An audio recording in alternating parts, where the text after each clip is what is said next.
সময়কালে যদি আপনারা বৃদ্ধির প্রস্তাব দেন, আপনারা গণদুষ্মন, আপনারা আমাদের ব্যবসা বাণিজ্যকে শত শত শিল্প কলকারখানা বন্ধ করার পায়তারা করছেন। আপনাদের এই প্রস্তাব যদি পাস হয়, বাংলাদেশে ব্যবসা বাণিজ্য বন্ধ হয়ে যাবে। সুতরাং আমি মনে করি আপনি এখানে আপনার এই অধিবেশন সমাপ্ত করেন। আমরা এটা প্রতিবাদ জানাই যে এই বর্ধিত প্রস্তাব আমরা এখানে গ্রহণ করতে পারবো না। লুটতরাজ বন্ধ করেন আল্লাহর রাস্তে। আমরা জনগণ পল্টন থেকে আসতে এখানে 2 ঘন্টা লাগে। এটা দেশের, আপনারা তো দায়িত্বে আছেন, আগে এগুলি পরিবেশ ঠিক করেন, তারপরে দাম বাড়ান। আর বাড়ালেন না, এই দেশে আর বাড়ানোর কিছু নাই।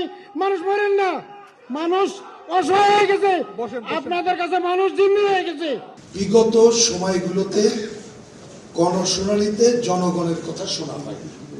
আমি জনগণের একটা উদাহরণ দিই।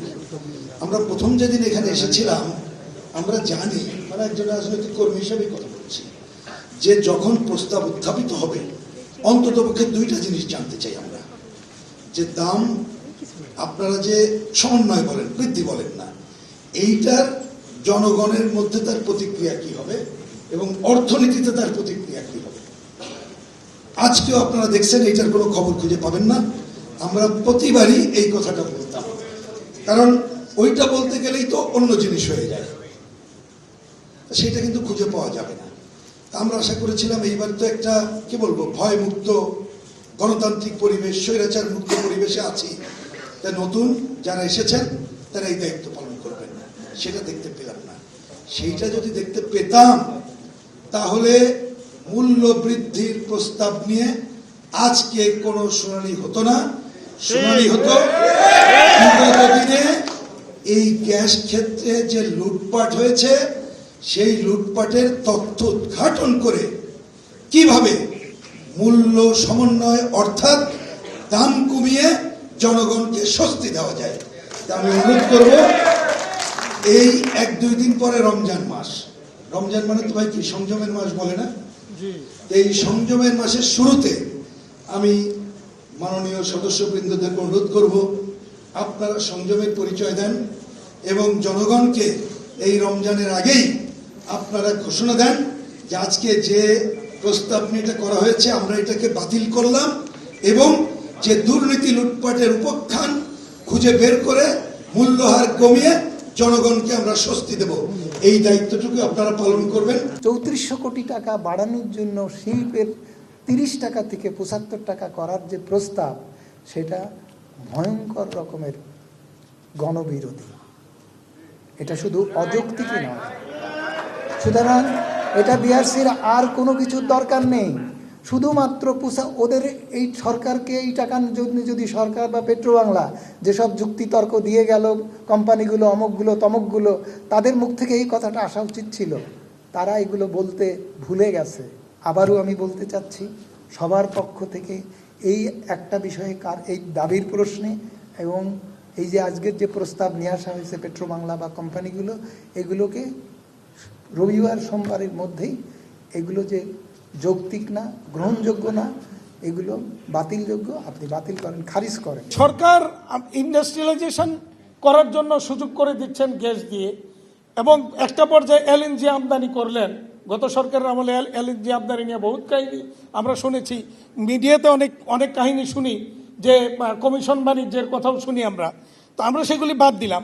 আমরা বাদ দিল যে সিএনজি আমদানি, এলএনজি আমদানির পর সেই আমদানি মূল্যের উপরে সরকার আবার ব্যবসা করছে, কারণ ওখানে আবার একটা ভ্যাট বসিয়ে দিচ্ছেন।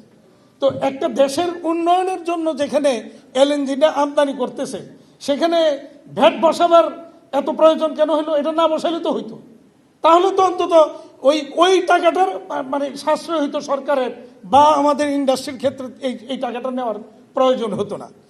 সাংঘাতিক একটা দ্বিচারিতা আমি বলবো, এবং এটা it is sending A terribly wrong signal to the rest of the world, যে এরা সরকার চলছে একটা সমন্বয়হীন ঘোষণার মধ্যে। একদিকে ঘোষণা হলো নতুন ইনভেস্টমেন্ট দরকার, আরেকদিকে একটা ক্লিয়ার পলিসি নেওয়া হচ্ছে যাতে কোনো ইনভেস্টমেন্ট না হয়, কোনো এক্সপানশন না হয়।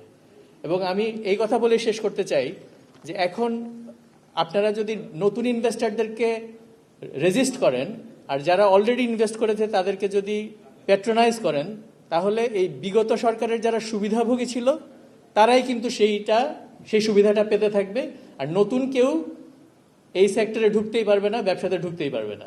আমি একটা জিনিস বুঝি না, কিছুক্ষণ আগে বলে গিয়েছিল বিজিএমএ যে আসলে তো পাওয়ার সেক্টরে আপনাদের রেট হলো 15.50 এবং সেটা আপনি ইন্ডাস্ট্রি সেক্টরে এসে সেটাকে আপনি 30 টাকা করে দিচ্ছেন, ক্যাপটিভে আপনি 31 টাকা করেছেন। ভাই, ওর যে সাবসিডি সেটা আপনি আমার ঘরের মধ্যে দিচ্ছেন। He is using 42% the gas.